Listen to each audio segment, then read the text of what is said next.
My name is Ona Gauthier. This is my dog Picasso, and we live here in Venice. Come here. Picasso is 8 months old. We actually got her as a surprise. Our friends had a litter, and we wanted one of the dogs, and we ended up turning the first one down. And as the last two were out, kind of was getting a little bit of separation anxiety, a little sad, and they sent the wrong dog. Someone purchased Picasso and they sent the wrong one, so we got to keep Picasso. Picasso and I walk up to Santa Monica, the Santa Monica Pier, we go down to Venice, the dog park, pretty much anywhere that the bike or the skateboard will take us. Picasso likes anything outside of the fence. We go to the dog park and she's pretty much in my lap the whole time, and as soon as we go, she's just much more social. She gets a little intimidated by the big dogs. What do you think about dog parks? Grateful to have them in the city. I grew up in the mountains on 30 acres, so having a dog, it wasn't taking a dog out for a walk or anything. They kind of roamed, they came home. And so it's a blessing to have the dog parks, but it's also a little chaotic, and I just wish that she could go out and run around and be a dog. As far as leash laws go, I prefer to not have her on a leash. I had a red-nosed pit and a Rottweiler. I understand why there's leash laws. Just as far as it depends upon the dogs. That they were kind of rescue dogs, so they already had social problems, so it was important. But with her, she's pretty gentle most of the time, unless she's around food. And it's just, it's much more natural for them just to kind of roam around. She sticks by my side or her dad's side, so. I don't feel like I've had to make many sacrifices. It was a total choice to get her and my responsibility to have her and what she needs, so kind of just go. Maybe camping somewhere or going to the beach as frequently as I would like to. Doesn't get to happen, but we went down to San Diego last weekend and went camping so she can go run on the beach, so just, I don't know, it works out. The biggest adventure for Ona and Picasso, probably the first time bringing her over to the Santa Monica Mountains and letting her just run around off the leash out in nature, and with the bunny rabbits and the squirrels and the smells. It was just like a little kid in the playground. She just went berserk. Like right now. Picasso, up, come on, come on, up, come on, around, come on, around.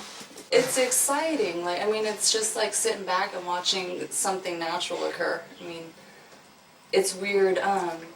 Seeing dogs in the city, there's so many restrictions and they don't get to be natural and explore, and it's like I have people at work always wondering why it's like a dog's a dog, and I'm like, when you live in the city though, it's not. You're really taking it in as a family member. You're not on a ranch, they're not herding dogs or anything. It's a total companionship, so it's just, I don't know, it's fun and exciting and gets me out in nature more than I often, would do otherwise down here. When we first got her, we were really scared about Picasso's energy level. They are supposed to be very timid and very high energy, but just with the outdoor activities and everything, she's actually mellowed out and kind of get shocked by how intelligent she is. She's been working us since she was about 3 months old with tricks and treats. She's, the stay and the roll and gets up on her hind legs and spins, and so yeah, it's amazing at times because I know how intelligent she is to I have such more expectations, so when she doesn't obey me right away or something, I'm like, what is she doing? But then I realize she's only 8 months old. She's just a little puppy, so she's smart. Picasso, you want to show him a trick? Come here.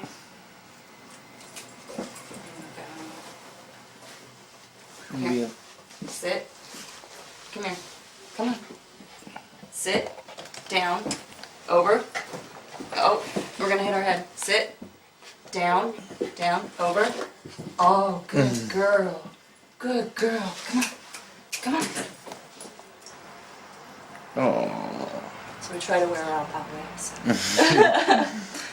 You'll get your reward later. Last weekend was the first time Picasso made it into the ocean.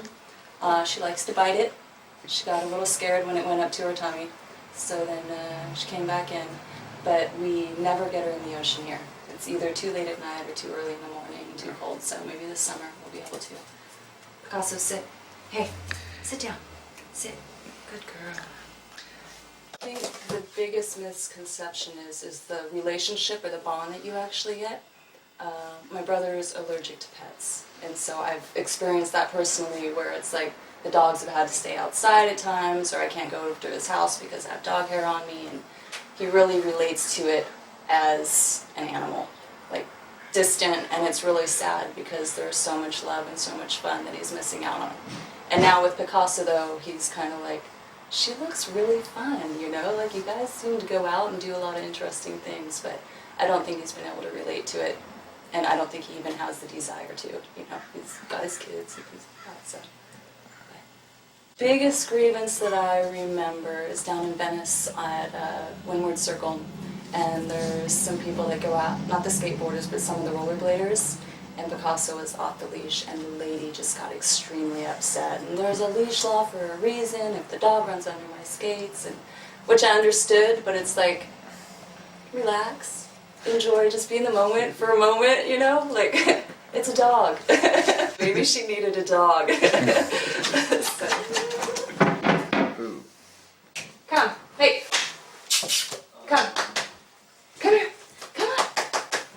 Come on.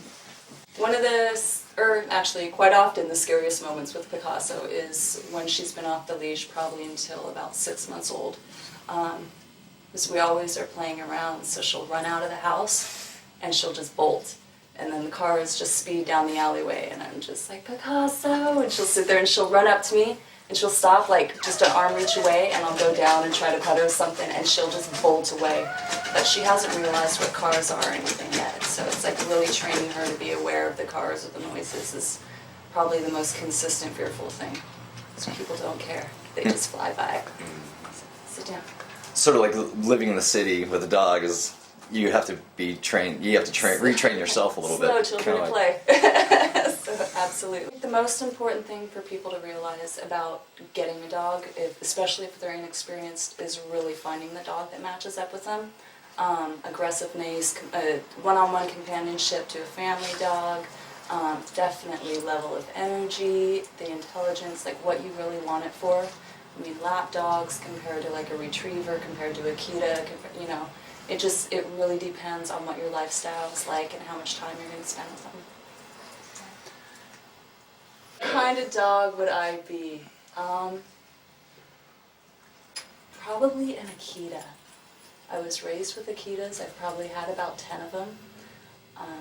They're extremely intelligent, very protective, as I am with my friends and the people I love. I think they're absolutely beautiful, and I'm just really familiar with them. So, and she's in the same family as the Akita. So it's all Huskies and Spits. Parents, human parents, they just had another litter, and they've been in Hawaii, so we've been helping take care of the puppies until they got back.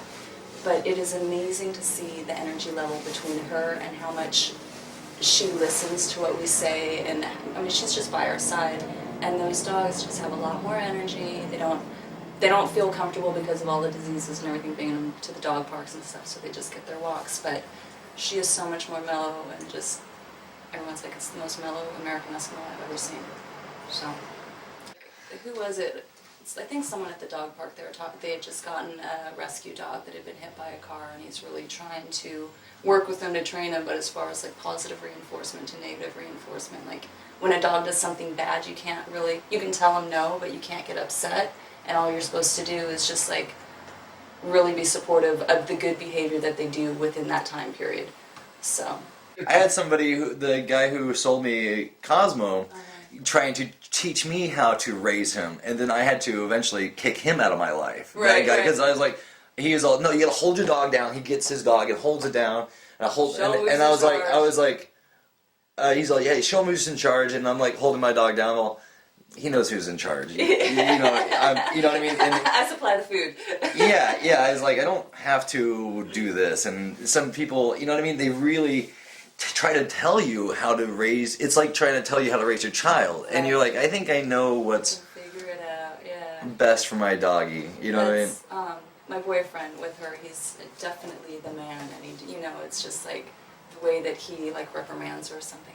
You can't do that. And so he's like softened up a lot, and he's like, it's amazing the relationship that they have because of how much more gentle he's become with her. Like because by nature they're supposed to be extremely timid, and she really had problems with men when we first got her also. I think the energy is just so strong and domineering. And the more that she has, like the more gentle and like the soothing tone when he speaks and everything, she just runs up and just snuggles into him instead of like kind of... It breaks you down. Submissing, because before she would just like, he'd come home and he'd be all, Picasso! And it was like, just got up for a cry, you know, and she would like roll down and roll over, and he's like, that is not the warm welcome that I want. Like, come on, give me some love.